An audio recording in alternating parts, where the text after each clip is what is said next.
Oración colecta de la semana. El maná cotidiano. Dios de poder y piedad, solo de ti mana el don que hace posible que tu pueblo fiel te sirva sincera y laudablemente. Concédenos que para lograr el premio de tus promesas celestiales podamos correr sin tropiezos.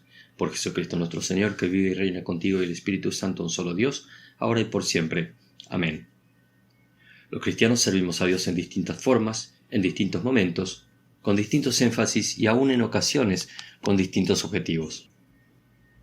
Pueden todas ellas ser formas sinceras de espiritualidad, adecuadas al recorrido espiritual que cada uno se ha hecho en su vida, pero no todas nos ayudarán del mismo modo a cumplir los objetivos. Todos estamos insertos en una carrera hacia el más allá. Nadie vivirá para siempre en este mundo. Y en esa carrera nos encontraremos, naturalmente, con algunos tropiezos espirituales, lo cual puede llegar a desalentarnos o hacernos desistir en nuestro caminar. No debemos ignorar entonces que lo que hace posible sostener ese caminar espiritual es un don de Dios, no el esfuerzo humano. La provisión del Espíritu de Dios es un maná que haremos bien en buscar cada día, como el pueblo de Israel en el desierto salía a buscarlo. Los víveres están disponibles para nosotros. Antes de empezar cada día, busquemos ese maná en oración, y tendremos vigor para todos los desafíos de la jornada. Dichosos los que van por caminos perfectos, los que andan conforme a la ley del Señor.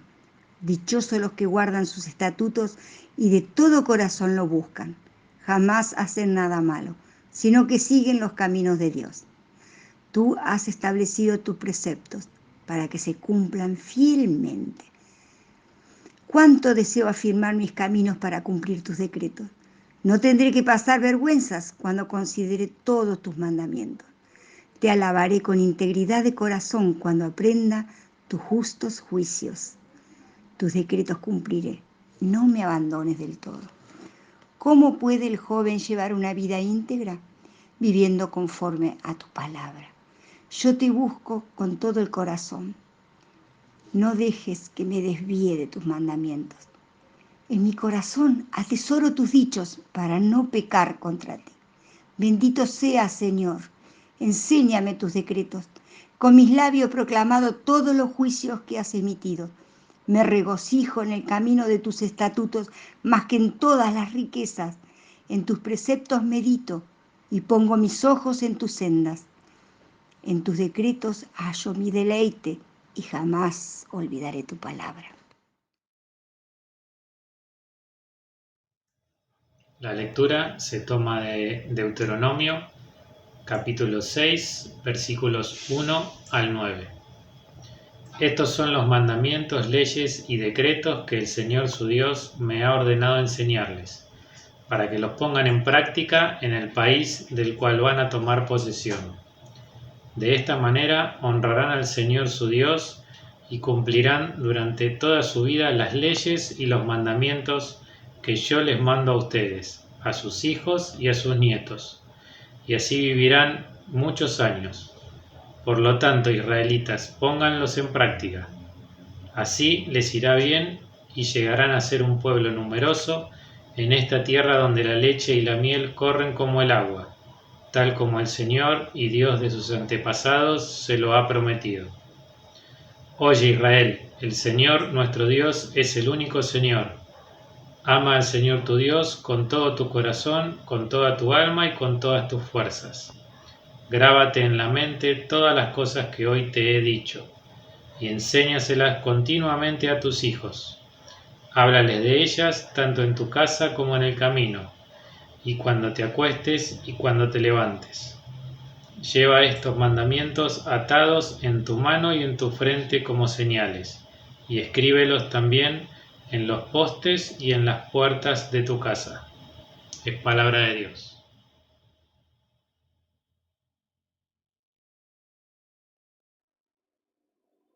Esta es la carta a los Hebreos, capítulo 7, versículos 23 a 27. Los otros sacerdotes fueron muchos porque la muerte les impedía seguir viviendo. Pero como Jesús no muere, su oficio sacerdotal no pasa a ningún otro. Por eso puede salvar para siempre a los que se acercan a Dios por medio de él, pues vive para siempre para rogar a Dios por ellos. Así pues, Jesús es precisamente el sumo sacerdote que necesitábamos. Él es santo, sin maldad y sin mancha, apartado de los pecadores y puesto más alto que el cielo.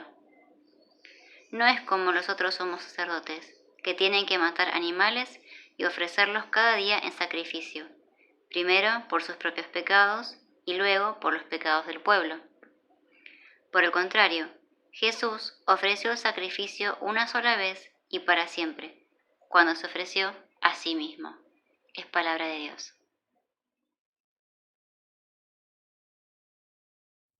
Muy buenos días, Iglesia de Lomas de Zamora y todos los que nos están acompañando a través del canal de YouTube. Es un gusto poder compartir con ustedes en este día. Y quería compartir la palabra de Dios tomada del Santo Evangelio de nuestro Señor Jesucristo, según San Marcos, capítulo 12, y vamos a leer a partir del versículo 28. Y dice así: Uno de los maestros de la ley se acercó y los oyó discutiendo. Jesús estaba discutiendo con otros maestros de la ley. Al ver lo bien que Jesús les había contestado, le preguntó: de todos los mandamientos, ¿cuál es el más importante? El más importante es: Oye Israel, el Señor nuestro Dios es el único Señor, contestó Jesús. Ama al Señor tu Dios con todo tu corazón, con toda tu alma, con toda tu mente y con todas tus fuerzas.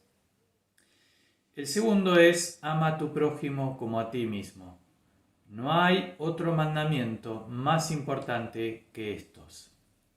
Bien dicho, maestro, respondió el hombre. Tienes razón al decir que Dios es uno solo y que no hay otro fuera de él. Amarlo con todo el corazón, con todo el entendimiento y con todas las fuerzas, y amar al prójimo como a uno mismo es más importante que todos los holocaustos y sacrificios. Al ver Jesús, que había respondido con inteligencia, le dijo: no estás lejos del reino de Dios.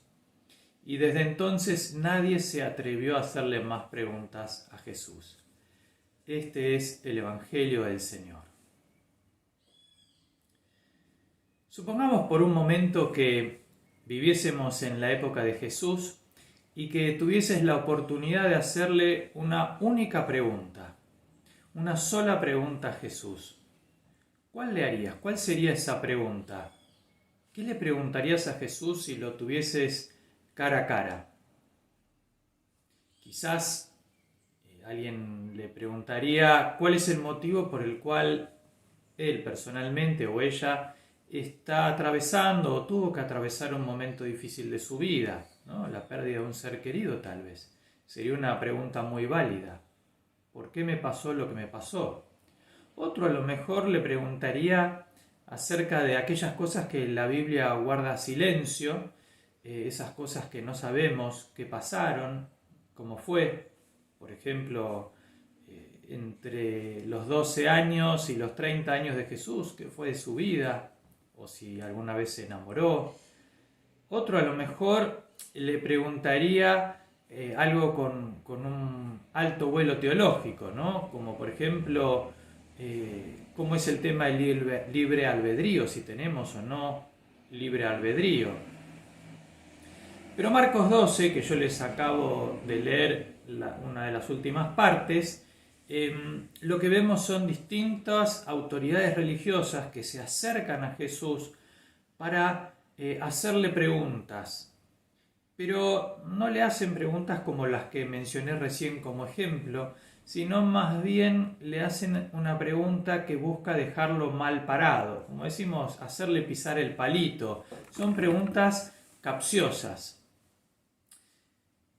Sin embargo, Jesús, como un maestro de ajedrez que juega en varias mesas al mismo tiempo, va respondiendo de manera impecable a cada una de las preguntas tramposas que le van planteando. Y le va haciendo jaque mate a cada una de esas preguntas porque contesta perfecto. Y por último, el encuentro con este hombre que les leía recién, que escuchó la respuesta de Jesús a cada una de esas preguntas capciosas, se acerca y le hace una pregunta. ¿no? Admira lo bien que Jesús respondió y le pregunta, de todos los mandamientos, ¿cuál es el más importante? Esta es la pregunta.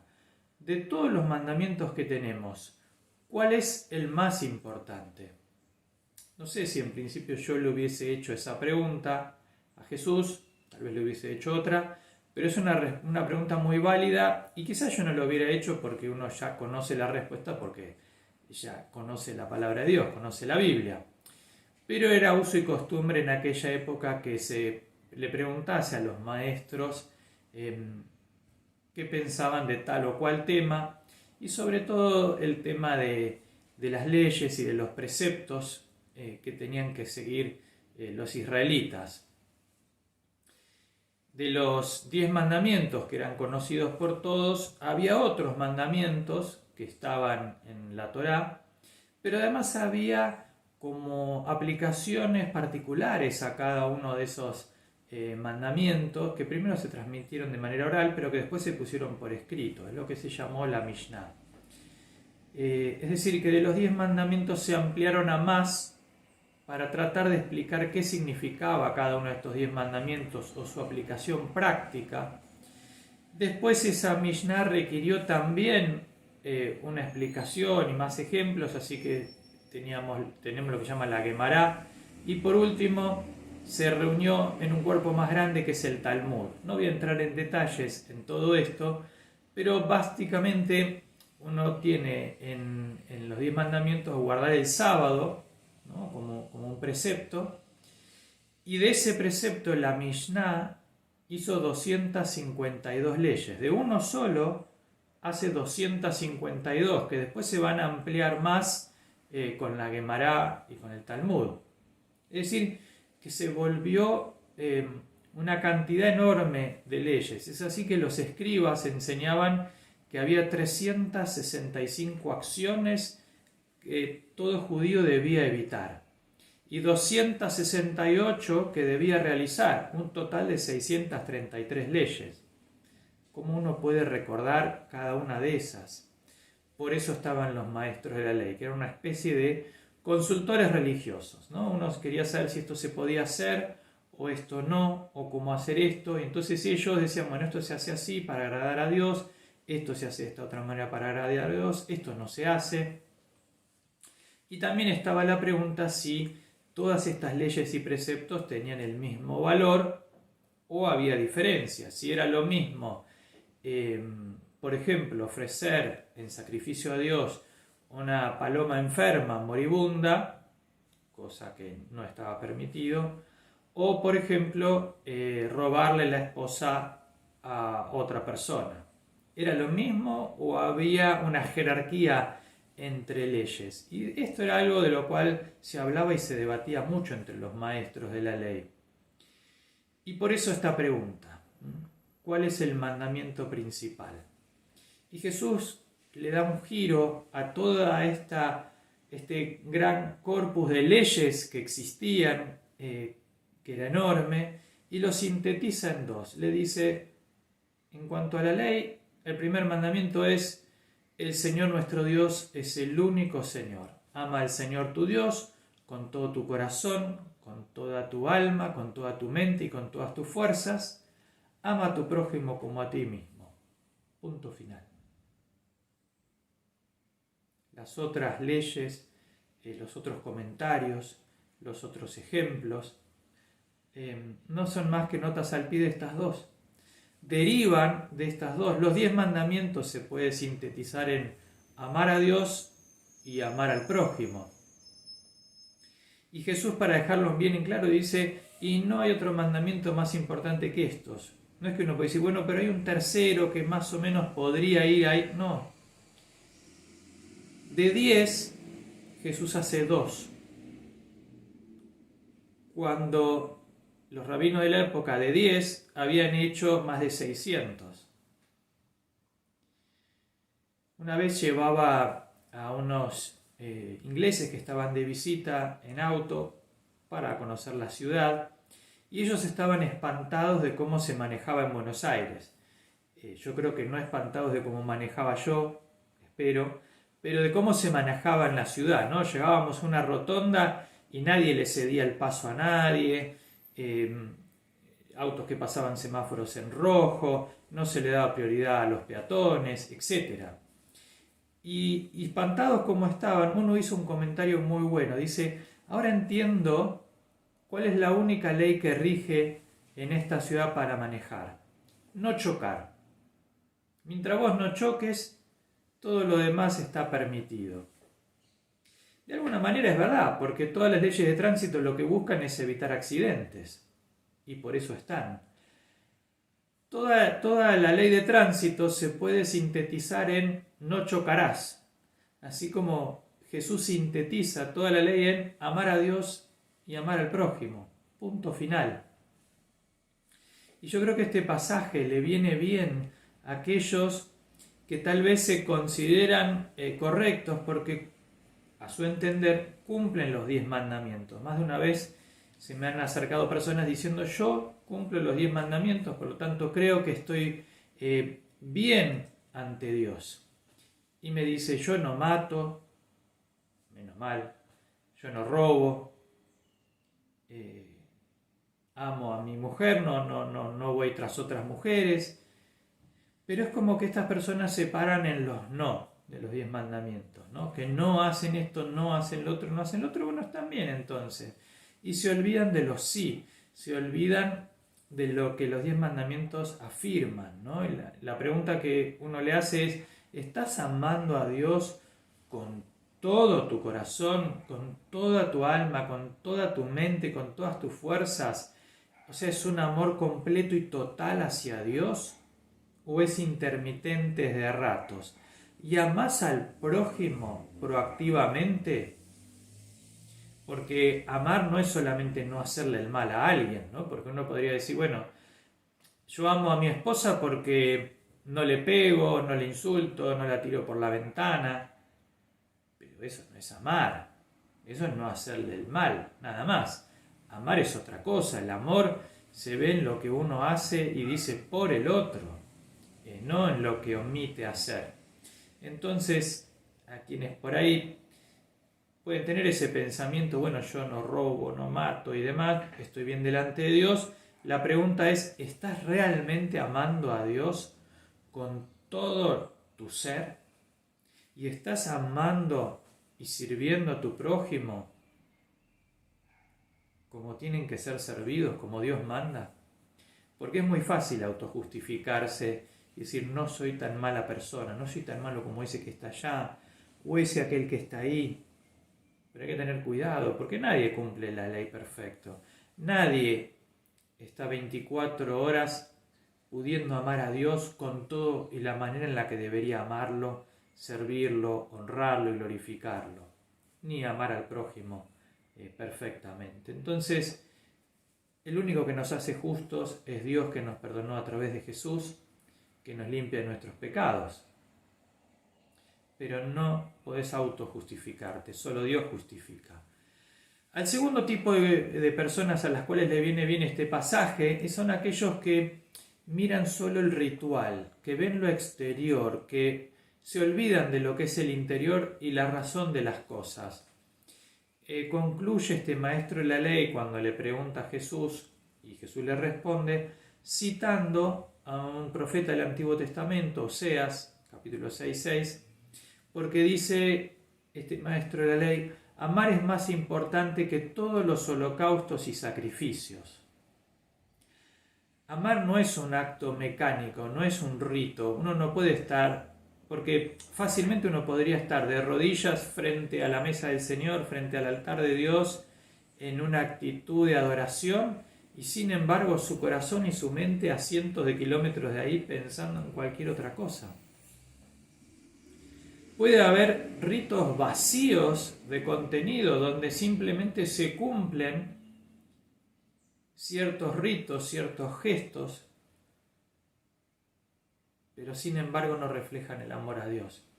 Jesús dijo: ay de ustedes, maestros de la ley, fariseos, hipócritas, porque dan la 10ª parte de sus especias, la menta, el anís y el comino, pero han descuidado los asuntos más importantes de la ley, tales como la justicia, la misericordia y la fidelidad. Deben practicar esto sin descuidar aquello. Jesús condena la hipocresía, porque sabemos que amar es más que sentimientos, por supuesto, porque los sentimientos son cambiantes. Amar es más que cumplir ciertos ritos o ciertas cosas. Amar es una decisión, pero no una decisión vacía de contenido. Amar implica pensar y meditar en las cosas de Dios de día y de noche. Amar es entregarse, es rendirse, es confiar, es servir, es honrar a Dios. El amor es completo, es total. No es que uno ama y dice, bueno, yo amo hasta el 6, porque con eso apruebo, ¿no? Paso raspando y con eso apruebo. Sino lo que Dios pretende es un amor completo hacia Él, absoluto hacia Él. Por eso Jesús nos dice, enfoquémonos en lo medular, en lo central. Porque si hacemos eso, el resto va a venir solo. Si vos te enfocás en amar a Dios con todo tu ser y amar al prójimo, todo lo demás lo vas a cumplir, todo lo otro va a venir solo. Entonces es también este pasaje una advertencia a aquellos que miran lo exterior, de cumplir con las normas exteriormente, pero vacío de contenido, pero el corazón lejos de Dios. Es volver a Dios, es amar a Dios. Jesús cita Deuteronomio 6, versículos 4 y 5, que empiezan con esta palabra hebrea Shema, que traducimos como oye, ¿no? Oye Israel. Pero no es un oye de oír nomás, escucha, qué bien, mirá, como si fuera una música que uno oye y nada más, sino que ese oír va de la mano con el hacer. Es como si yo le digo a un hijo mío, oíme, anda a la verdulería. Cuando yo le digo oíme, no es que le digo oíme la frase, anda a la verdulería, qué linda frase, nada más, sino que el oíme, es un llamado de atención, esto es lo que tenés que hacer. Eso es lo que significa Shema. Oye Israel, escuchá, presta atención, concéntrate y hacé esto que ahora digo. Y Deuteronomio sigue diciendo, ¿no? Y esto también hay que inculcárselo, enseñárselo a tus hijos. Hay que darlo a conocer a las otras generaciones. Y además este pasaje de Deuteronomio habla de que vendrá una bendición. Te invito a leer Deuteronomio 6 y leer esas preciosas palabras de Dios. Volviendo a nuestro pasaje de Marcos, también es una advertencia, en tercer lugar, a aquellos que creen que lo importante en la vida es ser amables, buenos con las personas, tratarlas bien, y que el asunto de Dios es bueno para algunas personas. Si a vos te nace, te interesa, te gusta el tema religioso, vos sentís amor por Dios, está bárbaro, pero yo puedo ser buena persona y olvidarme de Dios. Pero Jesús no lo pone así. Jesús pone amar a Dios, y lo menciona primero, y amar al prójimo. Porque las personas podemos amar por motivos equivocados. Hay personas que aman, y uno dice, ¿cómo ama esta persona? Por temor, por miedo.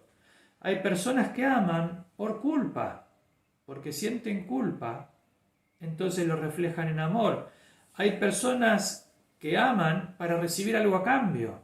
Muestran amor por otro, pero porque esperan ser favorecidos después. Y eso no es el verdadero amor. No es el amor como lo enseña la palabra, porque ese es un amor o por la culpa, o por el temor, o por interés, y muchos otros equivocados. El verdadero amor es un amor compasivo, es aquel que siente como siente la otra persona, y entonces se pone en el lugar del otro. Por eso Jesús dice amar como a uno mismo, ¿no? Porque me pongo en el lugar del otro y pienso, si yo estuviera ahí, ¿qué me gustaría que alguien haga por mí? ¿Cómo me gustaría que se comporten hacia mí? Y eso cambia toda la ecuación, porque ese es el verdadero amor. Es un amor libre de amores equivocados. Entonces, en tercer lugar, es equivocado pensar que uno lo que alcanza con ser amable al otro. Es ir al verdadero amor, y el verdadero amor lo entendemos en el contexto del amor de Dios hacia nosotros. Porque Dios nos ama no porque pretenda algo a cambio, porque nos tenga miedo o porque sienta culpa, sino que Dios nos ama, por amor, por misericordia. Y así es como debemos amar. Y en cuarto y último lugar, estas palabras vienen bien para aquellos que piensan que lo importante es amar a Dios únicamente. Hay personas que dicen, bueno, yo amo a Dios. Y como que tienen una gran entrega y un gran amor hacia Dios, pero que no se ve reflejado para nada en su amor al prójimo. Y a eso les viene bien recordar la parábola del buen samaritano. Cuando el sacerdote pasó de largo, cuando el levita pasó de largo alrededor de este hombre que había sido atacado, robado y estaba moribundo, pero que fue el samaritano el que se detuvo a ayudarlo. Qué peligroso es para un cristiano y incluso para una iglesia tener solo ojos para Dios e ignorar el dolor y la necesidad de los demás. Entonces este pasaje te llama a entender que el amor a Dios sí, pero el amor al prójimo también va de la mano, se deriva. Está bien tener a Dios como pilar de tu vida, de no honrar a otros dioses, ya sea por religiosidad popular, amor al dinero u otros ídolos que uno pueda poner, ¿no? Dios, es central y no hay otros. Dios es uno y único. Está muy bien eso, pero también ese amor se tiene que mostrar en amar a la otra persona.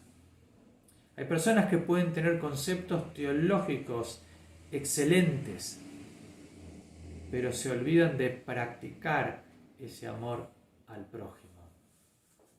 Y el maestro de la ley admiró la manera en que Jesús había contestado antes y le contesta a él ahora cuando le preguntó cuál era el mandamiento más importante, y al mismo tiempo Jesús le reconoce a este maestro que también él había respondido bien.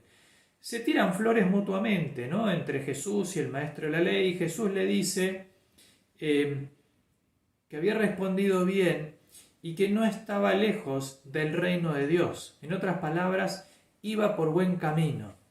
Si este maestro de la ley ponía en práctica este amor a Dios y al prójimo, va por buen camino. Como si yo te pregunto, ¿dónde queda la florería? Bueno, queda allá, este es el camino que me lleva a la florería. Sí, anda por ese que vas por buen camino. Esto es lo que Jesús le estaba diciendo y obviamente te dice a vos y a mí. No estás lejos del reino de Dios cuando practicas el amor a Dios y el amor a tus semejantes, a tu próximo, al que está cerca. En Lucas 10, donde Jesús enseña la parábola del buen samaritano, comienza también con una pregunta de un maestro de ley que dice: ¿qué tengo que hacer para heredar la vida eterna? ¿Qué tengo que hacer para heredar la vida eterna? Y la respuesta fue la misma: ama al Señor tu Dios con todo tu corazón, con todo tu ser, con todas tus fuerzas, con toda tu mente, y ama a tu prójimo como a ti mismo. La misma respuesta. Hoy estamos desafiados a amar a Dios con todo nuestro ser, con una entrega total, absoluta, y de la mano de eso, amar a tu semejante. Esas son tus dos prioridades y van juntas. Le pido a Dios que el Espíritu Santo te llene de tal amor hacia Dios que te lleve a amar a las personas que son hijos e hijas de Dios, sin esperar nada a cambio, e inclusive amarlos a pesar de que te rechacen o de que te traicionen o de que te ignoren. Porque si haces eso, si amás a Dios y amás a tu prójimo, estás cerca del reino de Dios. Que el Señor te bendiga y que su Espíritu Santo te guíe hoy y cada día de tu vida. Amén.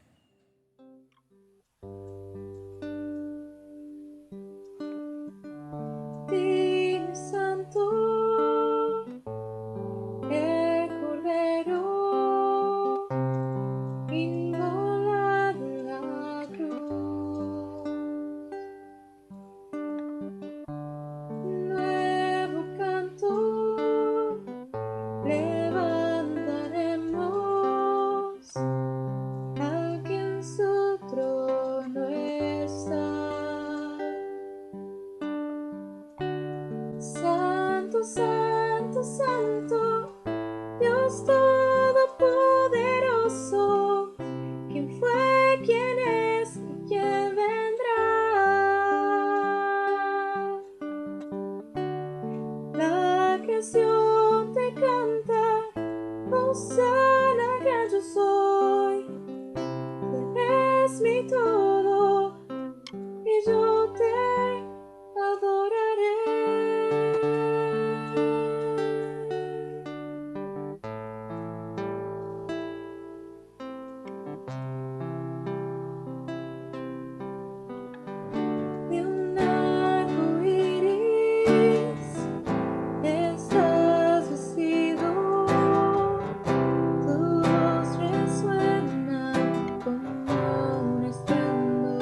Padre nuestro que estás en el cielo, santificado sea tu nombre. Venga a nosotros tu reino. Hágase tu voluntad. En la tierra como en el cielo. Danos hoy nuestro pan de cada día. Perdona nuestras ofensas, como también nosotros perdonamos a los que nos ofenden.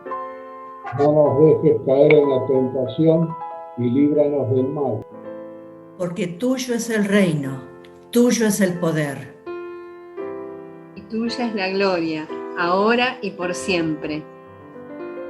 Amén. Amén.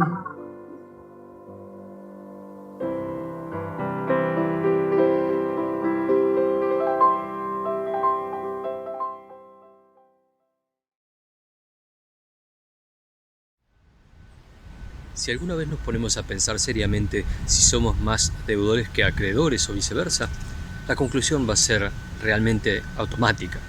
Debemos mucho más de lo que damos. Desde que hemos nacido hay quien nos cuida, quien nos alimenta, quien nos hace crecer, quien nos ayuda. Hasta el día de hoy, siendo adultos, un montón de personas nos dan todos los días un montón de cosas, servicios, cuidados. ¿Y qué hablar de Dios?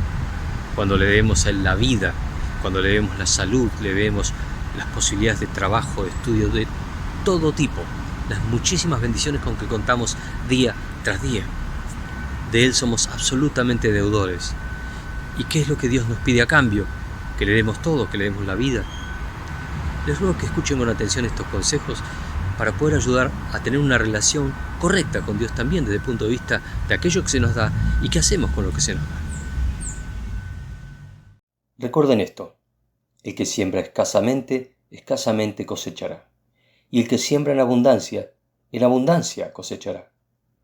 Cada uno debe dar según lo que haya decidido en su corazón, no de mala gana ni por obligación, porque Dios ama al que da con alegría. El primer día de la semana, cada uno de ustedes debe apartar algo, según lo que haya ganado y prosperado.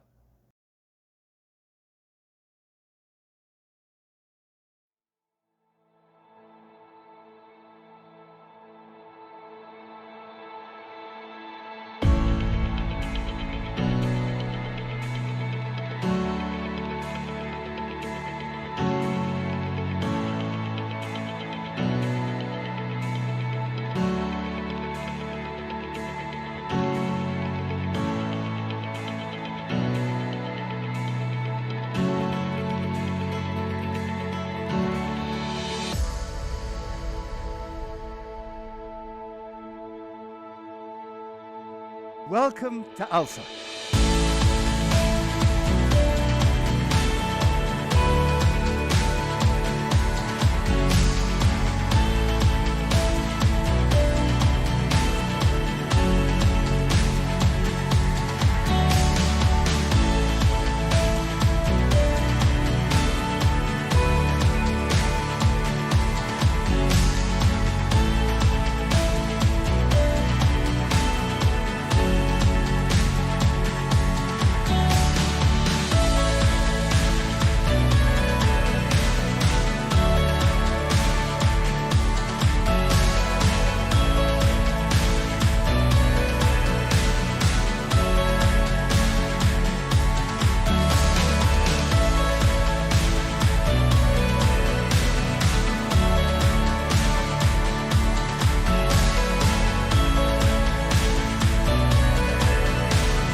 Les invitamos a participar de nuestro próximo curso Alfa. Se realiza en forma no presencial, por Zoom. Esta es una buena oportunidad para explorar juntos las grandes preguntas de la vida, de la fe y de Dios. Son todos muy bienvenidos.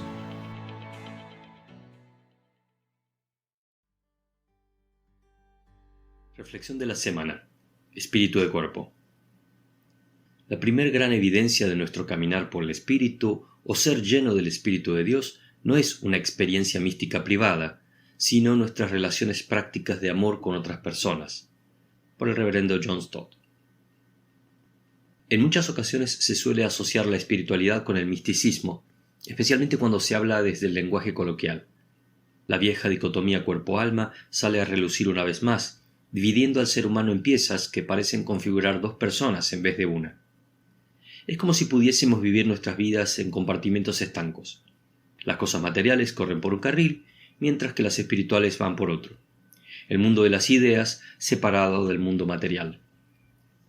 Simultáneamente, también vivimos otra dicotomía. El otro y yo. Dos mundos que caminan separados, pero que eventualmente intersectan con resultados diversos. Se nos insta al desarrollo individual, pero vivimos en un mundo rodeados de otros individuos con la misma orientación. Vemos entonces que, en la práctica, estas tendencias se muestran en la vida de un modo extraño. Parece natural preocuparse por uno mismo, vivir nuestra espiritualidad en forma privada y personal, pero a la vez sentimos que ella es más real y satisfactoria cuando la compartimos con los demás. Y esa es la verdad. Nuestra vida no es solo nuestra, sino que se planifica vivida con otros. Y asimismo nuestra espiritualidad se hace real al vivirla como cuerpo de Cristo, porque de esa forma será nuestra vida futura, en la eternidad, con Dios y con nuestros hermanos en la fe. Les agradecemos su presencia aquí con nosotros en este culto dominical. Cada domingo estamos juntos espiritualmente. No importa el lugar del mundo donde esté, aquí estamos juntos. Damos gracias a Dios por estos medios que tenemos. Podrán ver en el canal de YouTube, a disposición de ustedes, todas las charlas, prédicas y cultos desde marzo del año pasado hasta la fecha. También están disponibles en los canales de podcast todas las grabaciones de las prédicas y mensajes como le indican la placa. Muy agradecidos por los que están colaborando con la mayordomía de la Iglesia, y a los que quieran contribuir no tienen más que enviar un email y se les responderá con todos los datos que necesiten. Una vez más, muchas gracias.